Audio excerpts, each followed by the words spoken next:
Good morning, sophomore English. If you're seeing this, that means that we have a snow day. Well, of course we have a snow day. I've already gotten the call and everything. I didn't do the smart thing and record this before I went to bed. No, instead I waited until today because I figured if I recorded it before I went to bed, that would curse us and that we wouldn't have a digital day. So I have now woken up. I am recording this for you, and this is going to be your digital lesson for today. Okay, you see on the screen I've got the agenda pulled up. If you're watching this video, clearly you've gone to the agenda because the agenda says go to the video lesson. So first thing that we're going to do is I'm going to go over this. We've got the video lesson where I'm going to explain to you research note cards, summarizing and paraphrasing. It is on a PowerPoint that is in the research folder. You can have that to access later on. Plus, there's going to be a worksheet that will go along with that. So you're going to do that, and then I'm going to tell you your homework. Homework, since everything was supposed to be due today, you're going to have to do two research note cards to turn into me on Tuesday to show me to make sure that you're doing it the right way. And then the rest of your note cards, instead of having 10 due this week, since I didn't get to explain this to you on Wednesday, you're going to have 20 note cards due next week. And I'm going to be flexible with the date on that. So you're going to have to do that. Your quiz that was supposed to be on Wednesday is now going to be on Tuesday. So I haven't forgotten about that. You've got a vocabulary practice worksheet that is in the vocabulary folder, and then you're going to have your vocabulary test on Thursday. The vocabulary test I'm not going to be flexible on. Your note cards I am going to be flexible on.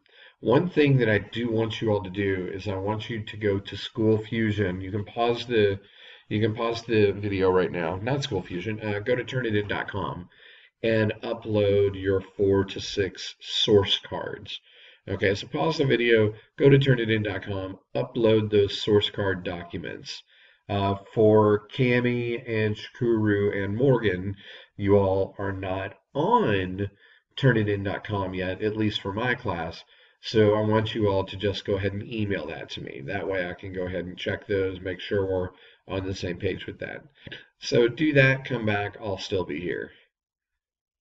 Okay, and for those of you that are now coming back, let me tell you how to do your research cards. Okay, so here's the slideshow. It is creating note cards. It is in that research folder. So you've got the creating research paper note cards, or how I organize my research, and got an A in Mr. Zornspots, because remember, I want you all to get A's. This is not a challenge where only a few of you can get A's. I want everybody to get A's. Okay, so what are note cards and why should I use them? Well, note cards are a simple way for you to gather and organize your research for easy access while writing your paper. Note cards also help you stay focused on information relating to your thesis, because if you start getting away from your thesis, you're going to start getting away from what you're writing the paper about. And remember what our thesis is on this paper. Our thesis is blank is a hero because he or she fulfills the qualities of blank, blank, and blank. You're going to define what the qualities that you see of a hero, and then you're going to show me why your person does have those qualities. Also, you're going to give a little bit of background on the person so that we know who the person is. While there are some people like, Martin Luther King, who everybody knows who it is, there's some people like Jeanette Gordon Lowe or something like that where people might not know who it is. So you got to give some background on the people. Okay? Note cards will also help you stay focused on information relating to your thesis. I've already said that. Remember, this is early morning. I woke up to do this because, digital day.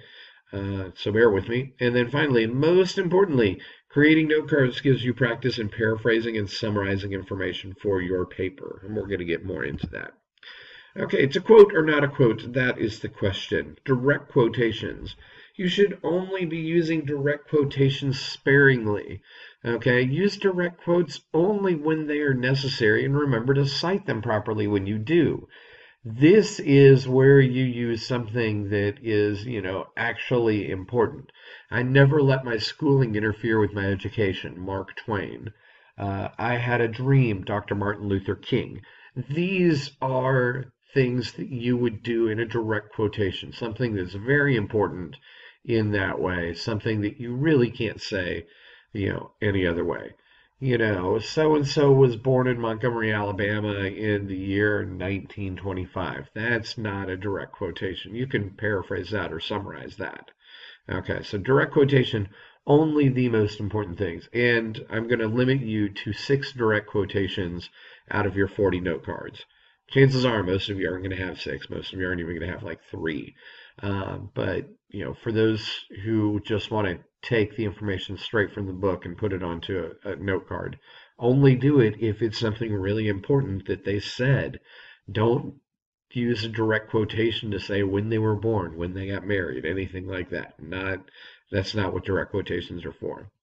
Paraphrasing is where you restate something in your own words, and that is going to be something that we're going to go over in a minute.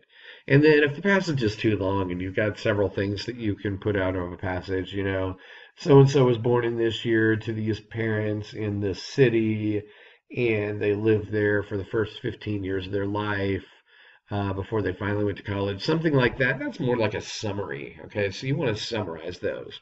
But anyway, direct quotations, paraphrasing, and summaries, those are going to be what you put on the cards. Okay. How to take good notes and stay on topic. Make sure that your source material is relevant. Does it pertain to your topic? So and so may have dropped a dope record a couple of years ago, but does that really make them a hero? So, you don't want to necessarily put that research in the topic. Does it provide information concerning your thesis? Well, no, that doesn't. It's unless one of the things about being a hero is they drop dope records, and if you really try and define it that way, I'm gonna start giving you second thoughts about that one. I wouldn't define that as being heroic. Is it appropriate for your audience? In this case, it's me. So you got to ask that question. And did you gather it from a reputable source? Remember, avoid personal websites. BieberIsAmazing.com, probably not a reputable resource. Biography.com, totally reputable resource. Okay, so these, you've got to make sure that you follow those. Also, only include one thought per card. That's really important. You don't want to put like 20 different things on one note card. While you're doing that, make sure you only include one thought per card.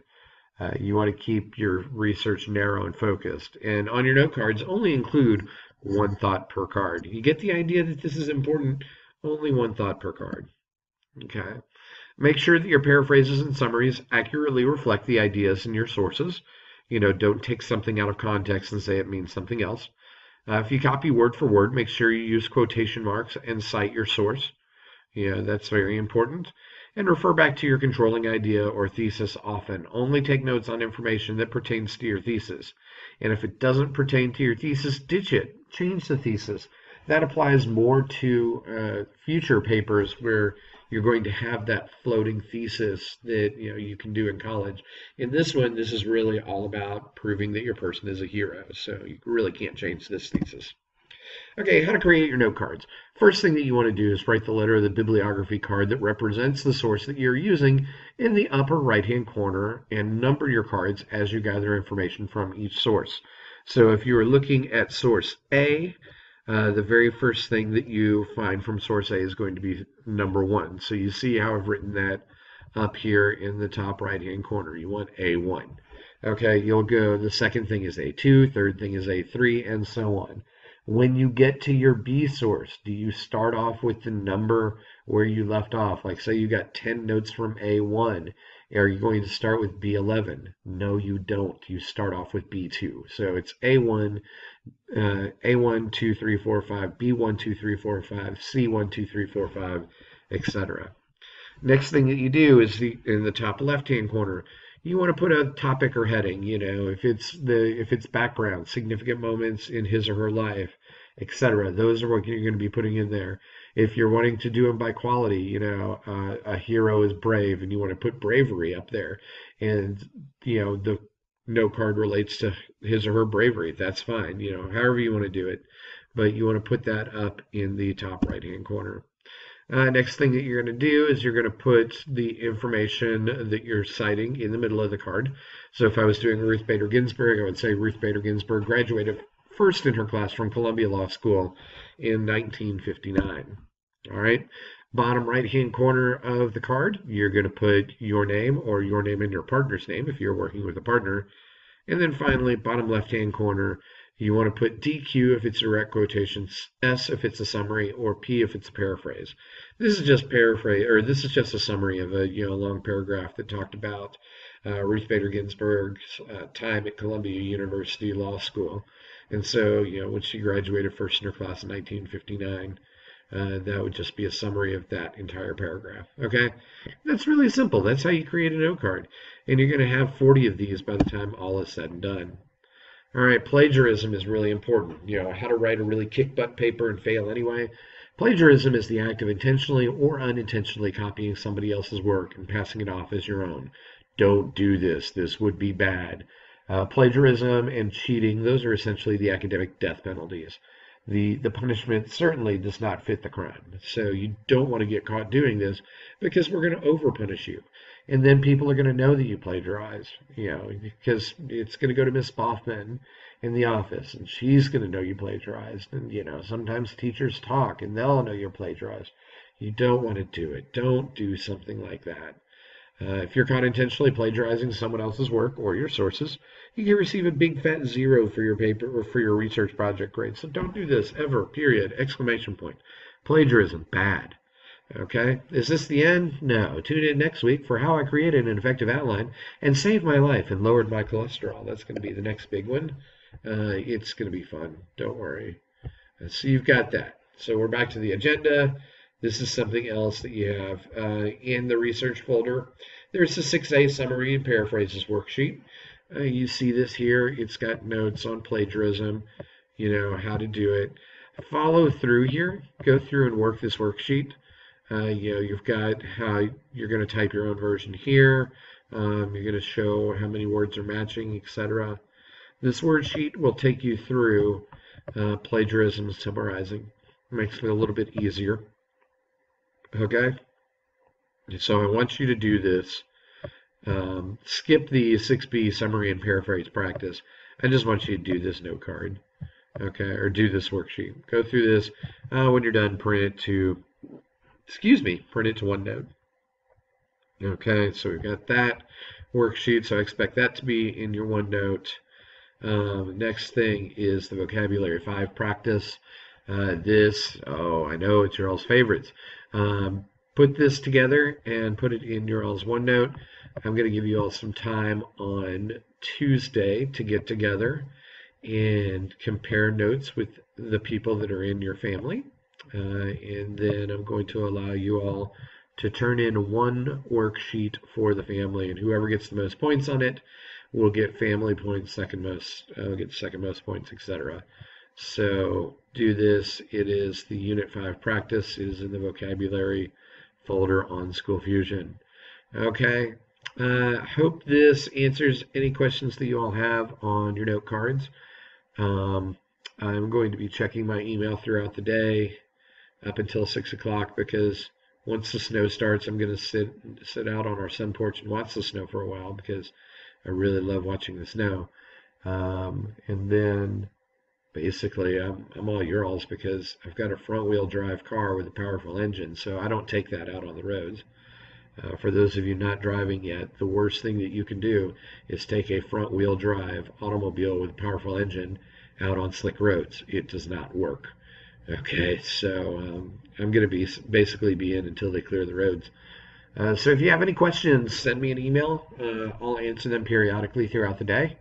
And if you want to go out and sled and everything, I recommend you do that. Have fun. It's a snow day. Yeah, you've got digital work to do, but I'm not asking you to turn in any of this until our next class. Yes, I know I can ask for it beforehand, but I'm waiting until the next class until I see these things.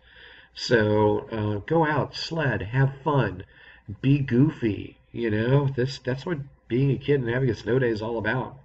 So have a great day, ladies. I'll answer everything by 6 o'clock, and then I'll even answer after that, because my fiance is going to work in the mall, so I'm going to be home alone. So I've got nothing better to do than answer your all's emails. All right. Have a great and wonderful snow day. If you have any questions on this stuff, email me. All right. See you all in class on Tuesday.